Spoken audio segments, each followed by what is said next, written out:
Oolmaa yaa bultiin badhaadha daawwattoota keenya jaallatamoo fi kabajamoo. Ana haa dhufu isiniin jenna.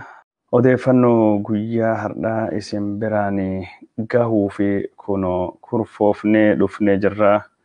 Akkuma yeroo kamiyyuu sagantaa akkana faffacaasaa qoqoodaa waliin nu ga'a isiniin jenna. Torbaan lama olii feesbuukiin isaa kan irraa uggurame Farhaan Abdusalaam. Feesbuukiin isaa duula Oromoonni karaa miidiyaa hawaasummaatiin feesbuukii irratti banameen gadhiifamee jira. Farhaan Abdusalaam Community Standard yookaan ammoo ulaagaalee itti fayyadamiinsa feesbuukii cabsite jechuudhaani feesbuukiin himatee jira. Akka feesbuukiin himata isaa kanarratti namni jechuun kalaa feesbuukiin seera laf kaa'usan ittiin fayyadamne ni uggurama.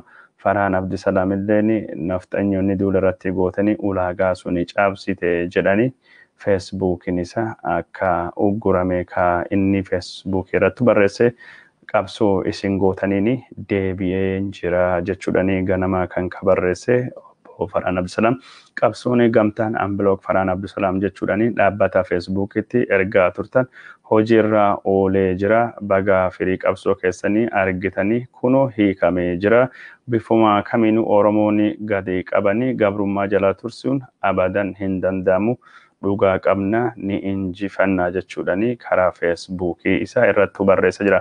Dhaamsi Farhaan Abdusalaamii qabsoo keessaniin hiikamee jira yookaan ammoo deebi'ee jira ka jedhu feesbuukii irratti nama 12,000 oliin yoo jaalatamu nama 2,300 olittu yaada kennate nama 3,800 qoqoodee waliin gahe.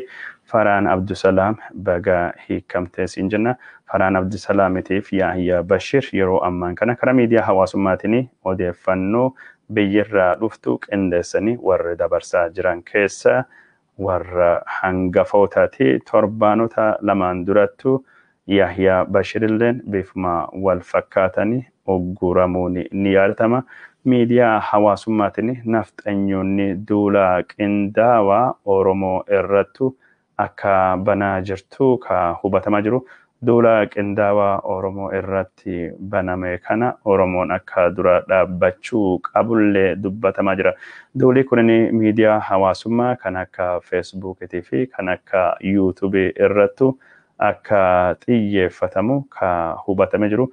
Keessattuu artistoota Oromoo, aktivistoota Oromoo kan yuutuubii fi feesbuukiin jiran gabaasaa kijibaa bifa qindaa'een gurmeessuudhaan nafxanyoonni akkaawuntii warraa akka cufamu godhaa jiran. Sun keessa chaanaliin yuutuubiin Raayyaa Istiidiyoo kan jedhamu kana aktivistii Oromoo naannoo Tigraahii naannoo Raayyaatti dhalate ka Abrahaam Raayyaatiin hoogganamu yuutuubiin isaa cufamee jira. Yuutuubiin kun sirboota 663 ol qaba.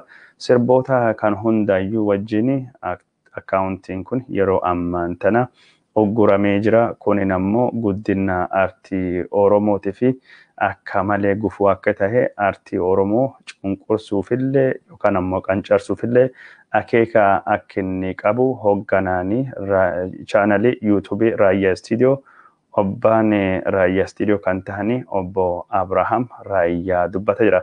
Obbo Abrahaam Raayyaa naannoo Tigraahittuu dhalate afaan Oromooillee ammaa kan barachaa jiru malee hin beeku. Afaan dubbata afaan Tigrinyaatii fi Amaaraati. Garuu ani Oromoo Raayyaa Tigraahittuu dhalate Raayyaadha. Raayyaan Oromoodha jechuudhaan sirba waaqabsoo Oromoo karaa yuutuubiitiin ogummaa isaa ka kaameraa ka editingiitu fayyadamuudhaan nama yuutuubii gubbaatti aadaa Oromoo sirba Oromoo qabsoo Oromoo akka malee dagaagsaa ture. Raayyaa Istiidiyoo kan hoogganamu Abrahaam Raayyaa yeroo hedduu duulii irratti godhame warra nafxanyootaati fi keessattuu mootummaan ture. Mootummaan wayyaanee akka malee dedeebi'ee hidhaa ture.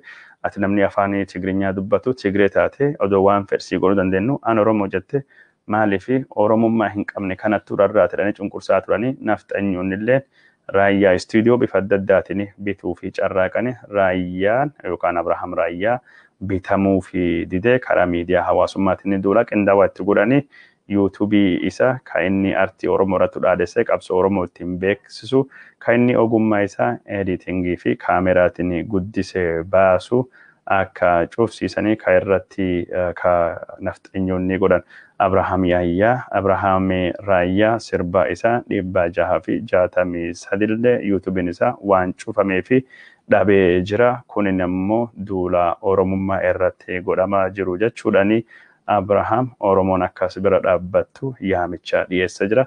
Yeroo ammaan kana chaanalii YouTube kabira banatee waan jiruufi deeggartoota fi jaalattoonni artii Oromootii fi qabsoo Oromoo Abrahaam Raayyaa bira dhaabbachuu akka qabani chaanalii isaa kan YouTube muuziqaa isaa kan durillee deebisee waan deemuufi muuziqaa isaa irra dhageeffachuudhaan qoqooduraanii maamilaa godhachuudhaan akka nama kana jajjabeessan gaafachaa jiran. Abrahaam Raayyaa kabara Tigirinya dubbatamu warri Tigiree dhageetti qabu wayyaaneen biyya bulchu odoo silaa barbaade wayyaanee waliin ta'uudhaanii mataattuu baatanii shururuu kan godhan.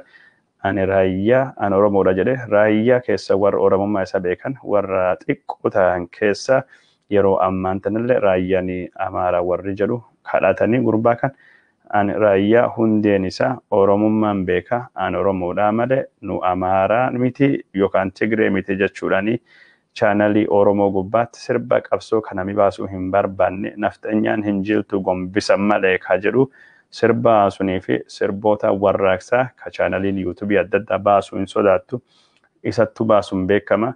Yeroo amma kana duula qindaawattu artii Oromootii fi qabsoo Oromoo gubbaa jira. Oromoon kana beeke tokkummaan dhaabbachuudhaani duula akkanaa kanallee mo'achuu akka qabu.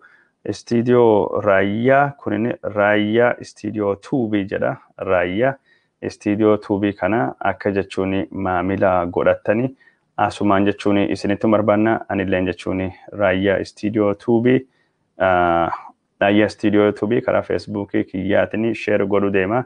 Isinilleen jechuun Raayyaa Istiidiyoo Tuubii kana akka jechuun qoqooddanii akka jechuun barbaaddanii eessumaan artii Oromoo jajjabeessanii isin gaafachuu barbaada.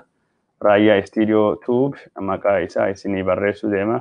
Maqaa kanaan jechuun akka jechuun nama kan bira dhaabbattanii hojii isaa ifaaja isaa waan inni hojjechaa jiru gargaartanii asumaan dhaamsa isinii dabarsuu barbaada. YouTubein isaa jechuun karaa Feesbuukii kiyyalleen qoodu deema. Internetiin kiyyaa fi laaptooppiin xiqqoon qabee jira maxxansuu fi odoo hin carraaqaa jiru ka isin biraan gahuu deemuu ta'uu asumaan isinitti himuu barbaada. Daawwattoota kennaa jaallatamoo fi kabajamoo waan daawwattanii fi hedduu isin galateeffannaa sagantaan kenne ka oduu karraa kanuma fakkaata sagantaa biraa ka odeeffannootiin haga walitti dachaanutti nagaa badhaadha keessanuu tura.